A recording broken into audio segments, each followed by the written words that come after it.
എൻ്റെ കുട്ടികൾക്ക് ഏറ്റവും ഇഷ്ടം ഈ തമിഴ്നാട് സ്റ്റൈലിലുള്ള ബിരിയാണിയാണ്. ഈ ചോറും മസാലയും കൂടെ കൂടിക്കൊഴിഞ്ഞിട്ടുള്ള. പക്ഷേ എനിക്ക് അത്ര ഇഷ്ടമില്ല കേട്ടോ. കുട്ടികൾക്ക് ഇഷ്ടമായതുകൊണ്ട് ഞാൻ ഇടയ്ക്കിടയ്ക്ക് ഉണ്ടാക്കലുണ്ട്. ഉണ്ടാക്കാനാണെങ്കിൽ ഭയങ്കര സിമ്പിളുമാണ്. എല്ലാം കൂടെ അങ്ങോട്ട് ഒന്നിച്ച് ഒരു വൺ പോട്ട് ബിരിയാണി എന്ന് വേണമെങ്കിൽ പറയാമല്ലോ. അപ്പോൾ അത് എളുപ്പമുള്ളൊരു പണിയാണ് കേട്ടോ. ഇതിൻ്റെ വീഡിയോ ഞാൻ മുമ്പേ ചെയ്തിട്ടുണ്ടായിരുന്നു. അതിൻ്റെ ഡീറ്റെയിൽ ആയിട്ടുള്ളൊരു വീഡിയോ ഞാൻ ലിങ്ക് വേണമെങ്കിൽ ഇട്ട് തരാം കേട്ടോ.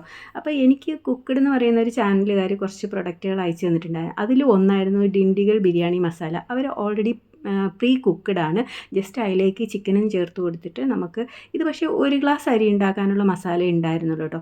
അപ്പോൾ ഞാൻ അവർ തന്ന മസാലയെ ഞാൻ ഉണ്ടാക്കിയ മസാലയുടെ കൂടെ ചേർത്തിട്ട് ഉണ്ടാക്കാൻ വിചാരിച്ചു.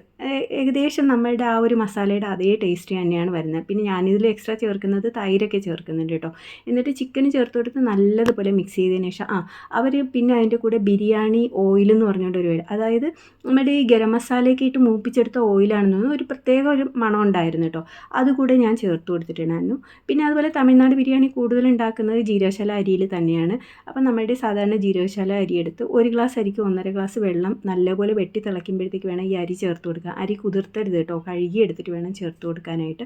പിന്നെ ലാസ്റ്റ് നമുക്കതൊന്ന് വറ്റി വരുമ്പോൾ നെയ്യും ചേർത്ത് കൊടുത്ത് കുറച്ച് ഗരം മസാലയും മല്ലിയിലയും പുതിനയിലും അരിഞ്ഞെല്ലാം കൂടെ ഇട്ട് കൊടുത്തതിന് ശേഷം നമുക്കൊരു 10 മിനിറ്റ് ദം ചെയ്യാനായിട്ട് വെക്കാം. 10 മിനിറ്റ് ദം ചെയ്തതിന് ശേഷം നമുക്കത് ഓപ്പൺ ചെയ്തിട്ട് ഒന്ന് നല്ലപോലെ ഇളക്കി കൊടുക്കുക. ഇളക്കിയതിന് ശേഷം പിന്നീട് ഒരു 10-15 മിനിറ്റ് കഴിഞ്ഞിട്ട് സെർവ് ചെയ്യുന്നതായിരിക്കും നല്ലത്. അപ്പോൾ ഒരു ഒട്ടൽ തോന്നും, പക്ഷേ കുറച്ച് കഴിയുമ്പോഴത്തേക്ക് ആ ഒട്ടൽ കംപ്ലീറ്റ് ആയിട്ട് മാറും കേട്ടോ.